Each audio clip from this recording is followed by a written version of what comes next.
লোকে বলে প্যারিস ভালোবাসার শহর, আর আমি বলি কলকাতা প্যাশনের শহর। আসসালামু আলাইকুম, আশা করি সকলেই ভালো আছেন। এখন আমি আছি চেন্নাইতে। এখান থেকে ট্রেনে করে সরাসরি কলকাতা যাব। চেন্নাই ব্লগটি আমার চ্যানেলে পেয়ে যাবেন। কলকাতার বিষয়ে যতটুকু তথ্য দেওয়া সম্ভব আমি আপনাদের দিয়ে এই ভিডিওতে সহযোগিতা করব। আমরা এসিতে টিকিট কাটি। চেন্নাইতে আপনি অনলাইনে টিকিট কাটার জন্য বিভিন্ন এজেন্সি পাবেন, ওদের থেকে আমরা টিকিটটি নিয়েছি। একটি টিকিট পড়েছে 2300 টাকা। টিকিটের দাম মূলত 2000-এর মধ্যেই, কিন্তু যেহেতু আপনি এজেন্সি থেকে নেবেন সেহেতু ওদের আলাদা একটা চার্জ দিতে হবে। আমাদের টিকিট হচ্ছে 3 টায়ার এসিতে। তো সৌভাগ্যক্রমে জানালার পাশেই সিট পেয়েছি। আমাদের ট্রেন ছিল সকালে, কিন্তু এটা আবহাওয়ার কারণে ডিলে হয়ে দুপুর 1টায় ছাড়ে। কলকাতায় আসলে আবহাওয়া খারাপ ছিল, এজন্যই মূলত আমাদের ট্রেনটা ডিলে হয়। আপনাদের জানিয়ে রাখি, এই জার্নিতে কিন্তু প্রায় 28 ঘন্টার মতো সময় লেগে যাবে। সুতরাং এসিতে টিকিট নেওয়াটাই প্রেফারেবল বলে আমি মনে করি। এগুলো মূলত চেন্নাই থেকে কলকাতা যাওয়ার প্রসেসটা বললাম। আসলে বাংলাদেশ থেকে যারা কলকাতা যাবেন তারা তো বিমানে অথবা বাসেই যেতে পারবেন। কলকাতা পৌঁছানোর পরে কোথায় কোথায় ঘুরবেন, কোথায় থাকবেন, কোথায় খাবেন, এগুলো সবই আমি এই ভিডিওতে বলে দেব।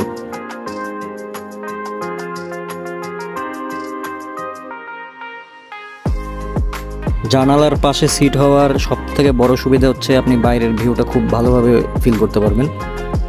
এটা আসলে অন্য সিটে বসে ওইভাবে কমফোর্ট নিয়ে দেখা যায় না।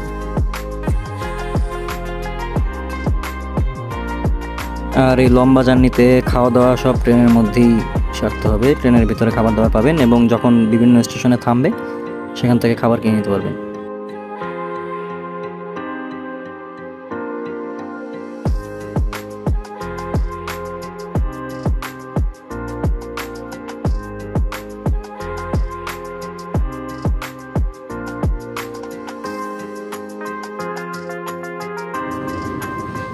এই জার্নিতে আপনাকে ব্ল্যাঙ্কেট, পিলো, চাদর এবং টাওয়েল দেওয়া হবে। সম্পূর্ণ যাত্রায় যেগুলো প্রয়োজন আর কি সেগুলো ওরা ট্রেনের মধ্যেই দিয়ে দেবে।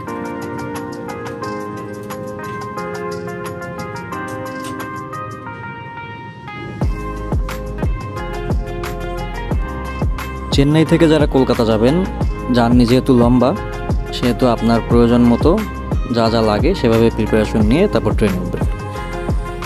এখন অপেক্ষায় রয়েছি কলকাতা পৌঁছানোর।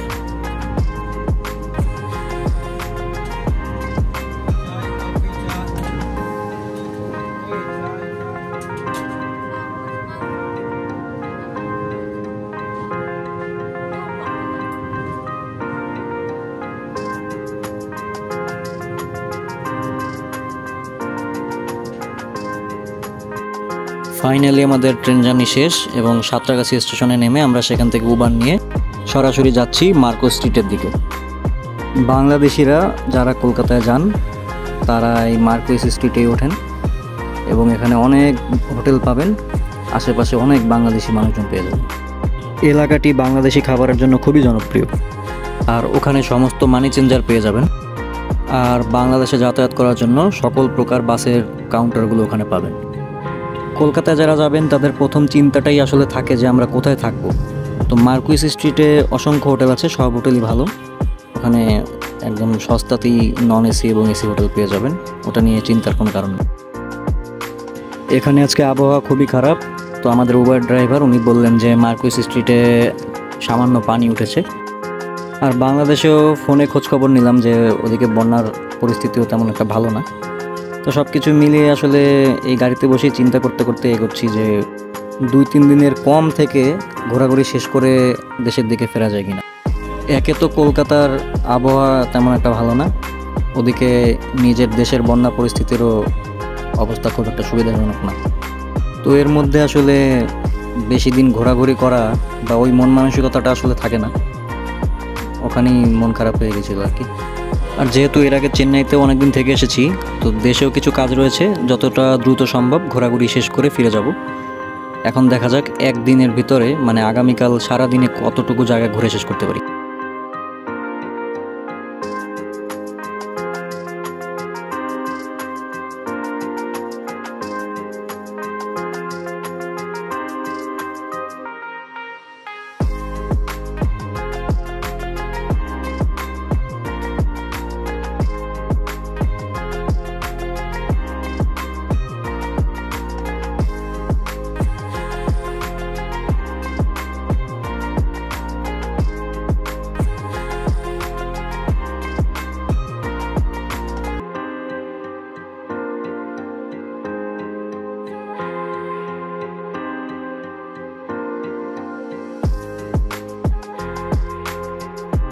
আমরা মার্কুইস স্ট্রিটে চলে এসেছি।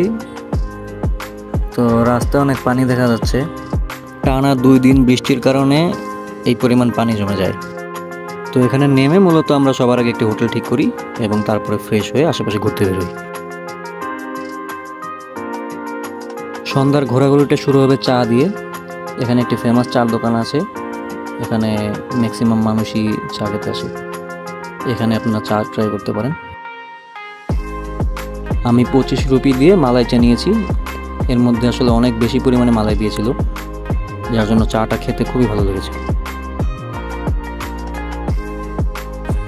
কলকাতা শহরের এই ট্যাক্সিগুলো খুবই জনপ্রিয়। ওদের রাস্তাঘাট প্রচুর পরিমাণে ট্যাক্সিগুলো দেখতে পাবেন। তো ওদের কাছ থেকে যতটা শুনেছি 6-7 বছর পরে ট্যাক্সিগুলো আর থাকবে না। এই ট্যাক্সিগুলো আসলে ওদের ঐতিহ্য। কলকাতায় আসলে একবার হলেও ট্যাক্সিতে উঠে দেখবেন। এই মার্কুইস স্ট্রিটে বাংলাদেশি বাসের অনেক কাউন্টার পাবেন। টিকিট লাগলে এখান থেকে করে নেবেন। আর চারপাশে মানি চেঞ্জার পাবেন এবং খাবার হোটেল, থাকার হোটেল সব কিছু এখানে পেয়ে যাবেন। কেনাকাটা টুকটাক করার জন্য আশেপাশে দোকানপাটও রয়েছে ভালোই, এবং খুবই কাছে নিউ মার্কেট। অন্যান্য কেনাকাটার জন্য নিউ মার্কেট চলে যাবেন। এখন খাওয়া দাওয়ার সময় হয়েছে, তো সবজি এবং রুমালি রুটি অর্ডার দিলাম। এখানকার খাবার আসলে আমার কাছে ভালোই লেগেছে, স্পেশালি সবজিটা অনেক ভালো ছিল। তো কলকাতায় আজ আমাদের দ্বিতীয় দিন। আজ সারা দিনে কোথায় কোথায় ঘুরতে পারি দেখব। শহরের আশেপাশেই ঘোরাঘুরির জন্য বেশ কিছু জায়গা রয়েছে, সেগুলো এই ভিডিওতে আমি আপনাদের দেখাবো।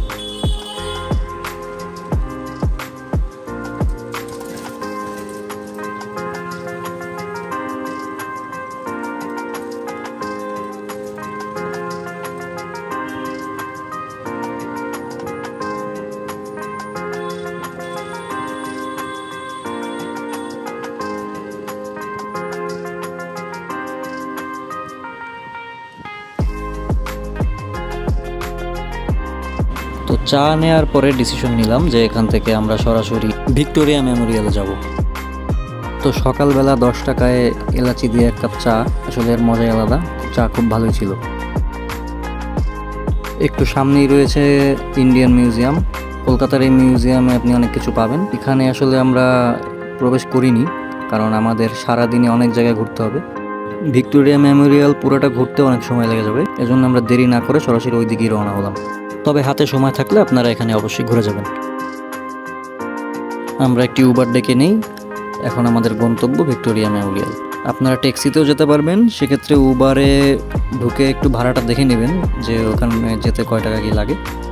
ওই অনুযায়ী ট্যাক্সির ভাড়া ঠিক করে তারপরে যাবেন। এখন যেটা দেখতে পাচ্ছেন এটা হচ্ছে ময়দান। এখানে অনেক মানুষ বিকালবেলা আসে।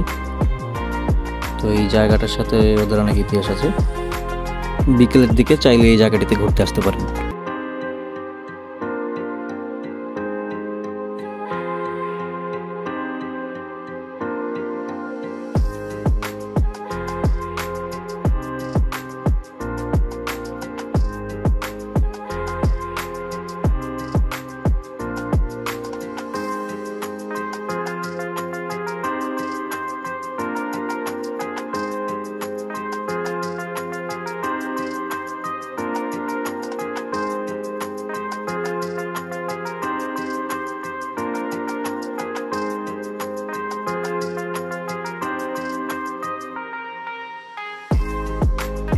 তো আমরা চলে এসেছি ভিক্টোরিয়া মেমোরিয়ালে।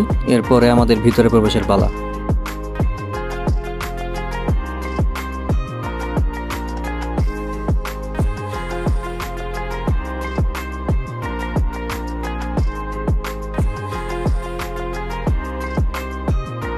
বাংলাদেশিদের জন্য এখানে টিকিটের মূল্য 100 রুপি।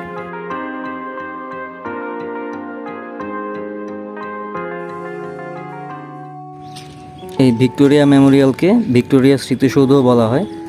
64 একর জমির উপর বিস্তৃত। ব্রিটিশ রানী ভিক্টোরিয়ার স্মৃতি উদ্দেশ্যে এই ভিক্টোরিয়া মেমোরিয়াল হল নির্মিত হয়েছিল। এই ভিক্টোরিয়া মেমোরিয়াল হল কিন্তু 100 বছরেরও বেশি সময় ধরে একেবারে অটুট অবস্থায় দাঁড়িয়ে আছে। ভিক্টোরিয়া গ্যালারি সকাল 10টা থেকে বিকাল 5টা পর্যন্ত খোলা থাকে। অর্থাৎ এর ভিতরে কি কি সংরক্ষিত আছে এগুলো দেখতে হলে এই নির্দিষ্ট সময়ের মধ্যে আপনাকে আসতে হবে। আর এই ভিক্টোরিয়া মেমোরিয়াল গ্যালারি কিন্তু সোমবারে বন্ধ থাকে।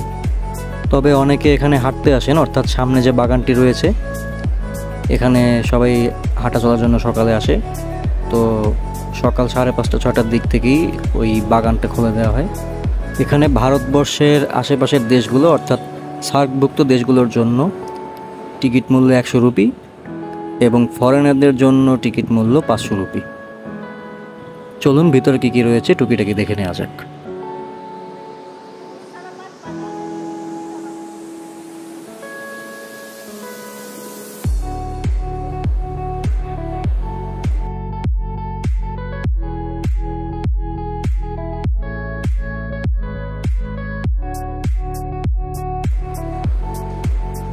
সম্পূর্ণ জায়গাটি হাতে অবশ্যই সময় নিয়ে ভালোভাবে ঘুরে দেখবেন, এতে আপনারা আশেপাশে যা দেখবেন তা থেকে অনেক কিছুই জানতে পারবেন।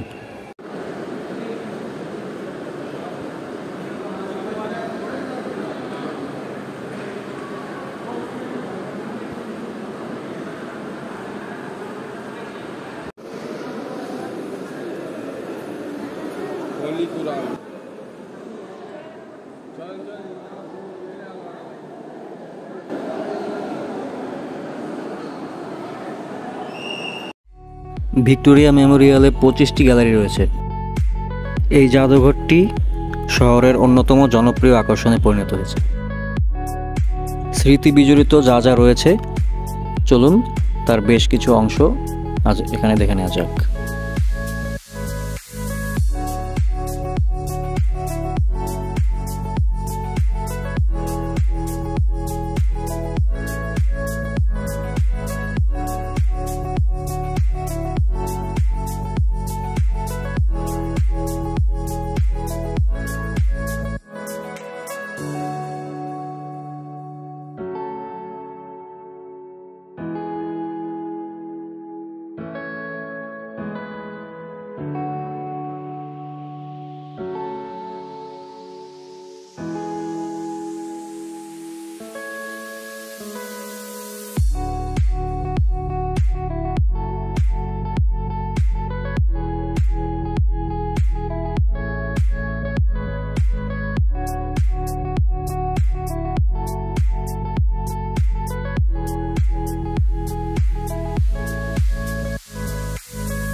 তো মোটামুটি লম্বা একটা সময় ধরে আমাদের ভিতরে ঘোরাঘুরি করার পরে অবশেষে আমরা একটু বাইরে চলে আসলাম। বাইরে থেকে এর আলাদা রকম সৌন্দর্যটা আসলে দেখা যায়।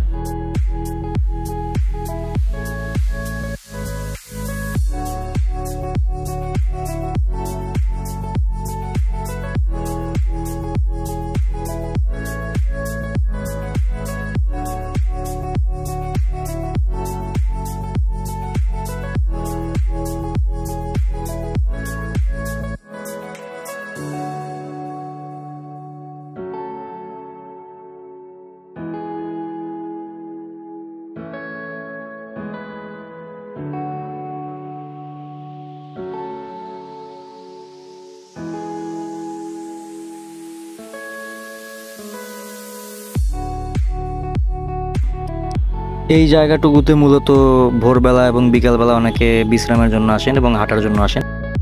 এই জায়গাটুকু আসলে অনেক সুন্দর। এখন আমরা অন্যদিকে রওনা হয়েছি, চলুন দেখে নেওয়া যাক আমরা কোথায় পৌঁছাই। এবারও আমরা এমন একটি জায়গায় যাব যেখানে আসলে না গেলেই না, এবং সেই জায়গাটিতেও অনেক ইতিহাস রয়েছে। অপেক্ষা করুন, নিয়ে যাচ্ছি সেখানে।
এখন আমরা চলে এসেছি কলেজ স্ট্রিটে।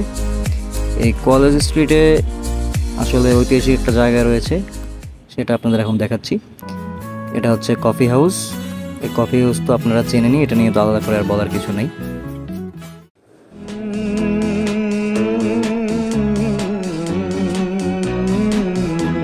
আমরা এখন ভিতরে প্রবেশ করছি। এখানে অবশ্যই কফি খাবো এবং কফির সাথে দেখি কি খাওয়া যায়।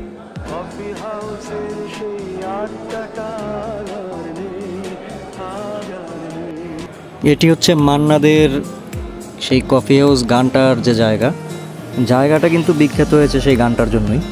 কলকাতায় যে যেখান থেকে আসুক না কেন, এখানে কিন্তু এক কাপ কফি না খেয়ে কেউ ফেরে না। জায়গাটি কিন্তু সেই গানের মতোই রয়েছে, এখনও সেই আগের মতোই রয়েছে। একটা সময়ে ভারতের অনেক নামি দামি যারা ছিলেন তারা এখানে আড্ডা দিতেন এবং এখনও দেন যদিও। তো এই জায়গার কিন্তু এখনও কোনো পরিবর্তন হয়নি, সেই ঐতিহ্য কিন্তু এই জায়গাটি ধরে রেখেছে। এখানে শুধুই যে কফি পাওয়া যায় তা কিন্তু না, এখানে Chinese item, fish item, chicken item এবং অন্যান্য টুকিটাকি বিভিন্ন আইটেম কিন্তু আপনারা পেয়ে যাবেন। এখানে আমরা আসলে চিকেন কাটলেট এবং কফি নিয়েছি। কফির স্বাদ আসলে অতুলনীয় যেটা বলা চলে। চিকেন কাটলেট আমার কাছে অ্যাভারেজ লেগেছে, খারাপ লাগেনি, ভালোই লেগেছে। তো এখানে এসে যতক্ষণ খুশি আড্ডা দিতে পারেন, এখানে কেউ আপনাদের তাড়া দিবে না, এটা একটা ভালো দিক। এবং সবাই এখানে আড্ডা দিতে আসে, সাথে কফি টফি নিয়ে খুব ভালো একটা সময় কাটানোর জন্য আসে। দুপুর 12টা থেকে রাত 8টা পর্যন্ত এই সময়টুকু কফি হাউস খোলা থাকে। এই সময়ের মধ্যে এখানে আসতে হবে। এখানে যে সিঁড়ি, এই সিঁড়ির দেয়ালে অনেকেই অনেক কিছু লিখে যায়, তো আমরাও এখানে লিখে আসলাম। লেখাটুকু স্মৃতি হিসেবে থেকে যাবে।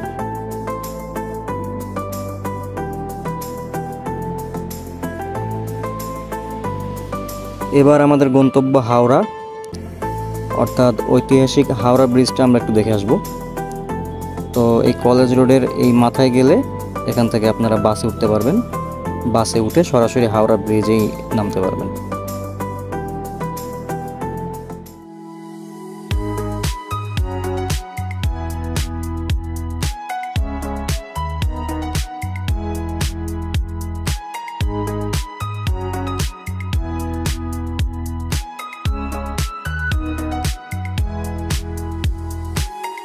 আমরা কিন্তু এখন হাওড়া ব্রিজের উপর থেকে পার হচ্ছি। আমরা আর কিছুক্ষণ পরে ব্রিজের ওই পারে নেমে তারপরে আশপাশটা ঘুরে দেখব। ব্রিজের নিচে আশেপাশে কিন্তু ঘাট রয়েছে, সেখান থেকে কিন্তু ব্রিজের এবং নদীর একটি ভালো ভিউ দেখতে পারবেন। কলকাতা মানেই হাওড়া ব্রিজ। এই সেতুর বয়স প্রায় 80 বছর এবং সব থেকে মজার বিষয় হলো এখানে কিন্তু কোনো নাট বল্টু নেই। একটি নাট বল্টু এবং পিলার ছাড়া একটি সেতু কিভাবে দাঁড়িয়ে রয়েছে এটা নিয়েই অনেকের অনেক প্রশ্ন আছে। ইংরেজ উপনিবেশ, দ্বিতীয় বিশ্বযুদ্ধ এবং ভারত স্বাধীনের মতো নানা ঘটনার সাক্ষী এই হাওড়া ব্রিজ। 2313 ফুট দীর্ঘ এই হাওড়া ব্রিজ, যা ইংরেজ আমলে তৈরি, এখনও সবাইকে অবাক করে চলেছে। এরপরে আমরা লেবু শরবতের খোঁজ করতে করতে এখানে চলে আসি। এখানে আসলে লেবু শরবত আমরা বাংলাদেশে যেরকম খাই এখানে আসলে একটু ভিন্ন রকম। ওরা বিভিন্ন টুকটাক মশলা এখানে ইউজ করে, যার জন্য এটা খেতে আরও সুস্বাদু লাগে। এই গরমের মধ্যে ভালো একটা রিফ্রেশমেন্ট ছিল। এখন রওনা হয়েছি ইডেন গার্ডেনের উদ্দেশ্যে। ইডেন গার্ডেন স্টেডিয়াম দেখতে যাবো এবারে।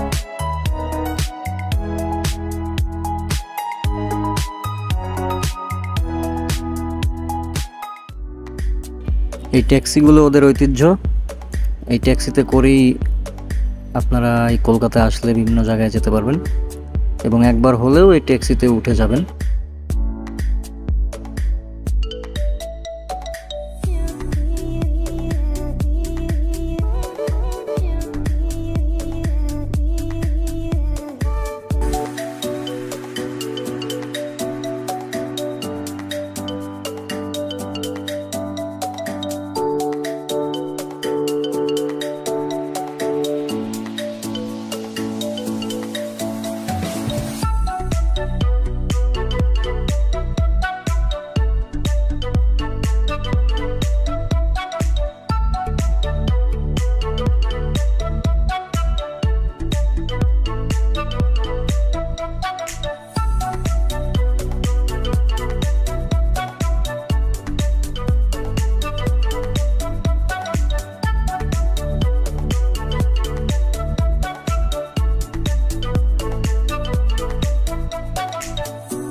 আমরা চলে এসেছি ইডেন গার্ডেনের সামনে। এটাই হচ্ছে ইডেন গার্ডেন স্টেডিয়ামের গেট। এখানে প্রবেশ করতে না পারলেও বাইরে থেকে দেখে আসবেন। ক্রিকেট বিশ্বের তৃতীয় বৃহত্তম স্টেডিয়াম এবং এখানে বাংলাদেশ ক্রিকেটেরও কিন্তু অনেক স্মৃতি রয়েছে। 1864 সালে নির্মিত হয় এটি ভারতের সবচেয়ে পুরনো স্টেডিয়াম। ক্রিকেট দুনিয়ার অসংখ্য স্মৃতি এই স্টেডিয়ামে রয়েছে। সেই 1990 সালে এশিয়া কাপে প্রথমবার ইডেনে ওয়ানডে খেলে বাংলাদেশ। প্রতিপক্ষ ছিল শ্রীলঙ্কা। এরপরে লম্বা সময় অর্থাৎ 33 বছর পরে 2023 বিশ্বকাপে বাংলাদেশ আবারও এখানে ওয়ানডে খেলে। এছাড়াও অস্ট্রেলিয়া, ভারত গা ছমছমে টেস্ট, সৌরভ গাঙ্গুলির ব্যাট হাতে একটা রেকর্ড এবং টি-20 বিশ্বকাপ ফাইনালে ব্রাফেটের 4 ছক্কা, এগুলো তো সবসময় ইতিহাস হয়ে থাকবে। বহুত রোমাঞ্চকর ম্যাচ এবং অন্যান্য বহুত রেকর্ড এই স্টেডিয়ামে রয়েছে। ক্রিকেটে অসংখ্য রূপকথার সাক্ষী এই ইডেন গার্ডেন স্টেডিয়াম।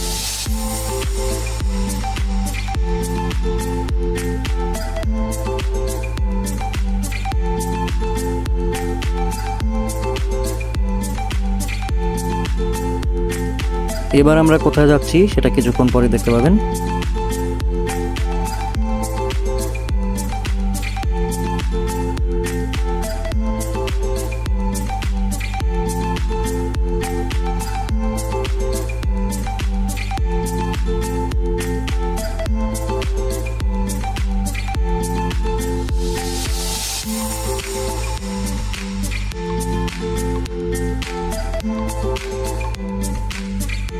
কলকাতায় এসেছেন কিন্তু কবির বাড়ি ঘুরে দেখেননি, এরকম বাংলাদেশি কিন্তু খুব কমই পাওয়া যাবে। এটাই হচ্ছে উত্তর কলকাতার জোড়াসাঁকো ঠাকুরবাড়ি। সকাল 10:30 থেকে বিকাল 4:30 পর্যন্ত এটা খোলা থাকে। দুর্ভাগ্যবশত আমরা কিছুটা সময় দেরিতে পৌঁছে যাওয়ায় আমরা আর ভিতরে প্রবেশ করতে পারিনি। তবে এখানে যাদের দেখতে পাচ্ছেন ওনাদের সাথে পরিচয় হয়ে খুব ভালো একটা সময় কেটেছিল। ওনারা আমাদের বাংলাদেশ নিয়েও খুব সুন্দর সুন্দর কথা বলেছেন। লাল পাঞ্জাবিতে যে দাদাকে দেখতে পাচ্ছেন উনি আবু সাইদের ভিডিওটা বের করে আমাকে দেখালেন এবং আমাদের আন্দোলন নিয়ে খুব প্রশংসা করলেন। কলকাতায় আসার পরে আসলে এরকম মানুষদের সাথে পরিচিত হওয়াটা একটা ভালো সার্থকতা হিসেবেই ধরছি। খুব তাড়াহুড়ো করেও আসলে জোড়াসাঁকো ঠাকুরবাড়ি গিয়ে পৌঁছে সেখানে প্রবেশ করতে পারলাম না, এটা আসলে একটা মন খারাপেরই বিষয়। তবে খুশির বিষয় হচ্ছে অল্প সময়ে অনেকগুলো জায়গা ভালোভাবে ঘুরে আসতে পেরেছি।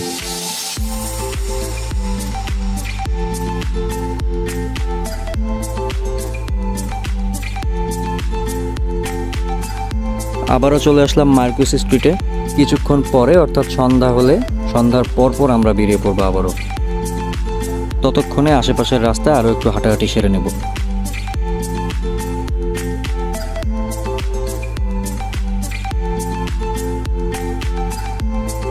এখানকার এই কলিন স্ট্রিটে কিন্তু অনেক বাঙালি দোকান পাবেন, মোটামুটি কমের মধ্যে ভালো খাবার পেয়ে যাবেন।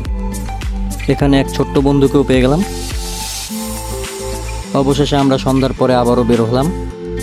রাতের কলকাতায় অর্থাৎ সন্ধ্যার কলকাতায় আশেপাশের রাস্তাটা একটু ঘুরে টুরে তারপরে আমরা নিউ মার্কেটের দিকে রওনা হই।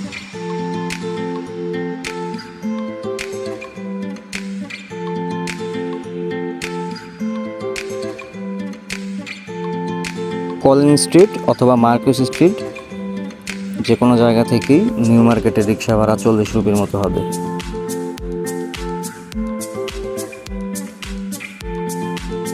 মূলত বিকাল থেকেই নিউ মার্কেটে ভিড় বাড়তে শুরু করে। সন্ধ্যার পরে কীরকম ভিড় হয় তা তো দেখতেই পাচ্ছেন।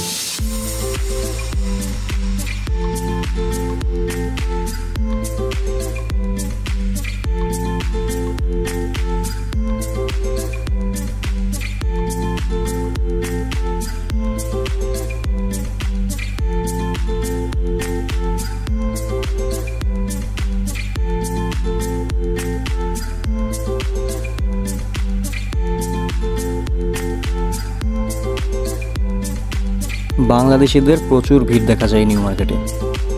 সাশ্রয়ী মূল্যে কেনাকাটার জন্য আশেপাশে ভালোভাবে ঘুরে দেখবেন, এখানে অনেক রকমের জিনিসপত্র পাবেন এবং অন্যান্য জায়গার থেকে তুলনামূলক কম দামে পেয়ে যাবেন। তো চলুন কথা না বাড়িয়ে এক নজরে চারপাশটা ঘুরিয়ে দেখাই।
দুই ঘন্টারও বেশি সময় ধরে আমরা ঘোরাঘুরি করলাম এবং কেনাকাটা শেষ করলাম। এখন আমরা এই এলাকা ত্যাগ করব। তো এই ছিল আমাদের সারাদিনের ঘোরাঘুরি। এই সময়টাতে আসলে কলকাতার অবস্থা কিছুটা খারাপ ছিল, তাও আবহাওয়া ভালো থাকার কারণে সারাদিনে অনেক জায়গায় ঘুরতে পেরেছি। কলকাতায় আসলে কোথায় কোথায় যাবেন সবই ভিডিওতে উল্লেখ করেছি, যারা আসবেন ভালোভাবে শহরটা ঘুরে দেখবেন। তো বলা যায় বেশ ভালোভাবেই আমরা কলকাতার চারপাশ অনেকাংশেই ঘুরে শেষ করতে পেরেছি। পরদিন ভোরবেলা আমরা মার্কোস স্ট্রিটে গ্রিনল্যান্ড কাউন্টারে হাজির হয়ে গেলাম। আমার লাইফের প্রথম ইন্টারন্যাশনাল বাস জার্নি এখন শুরু হচ্ছে।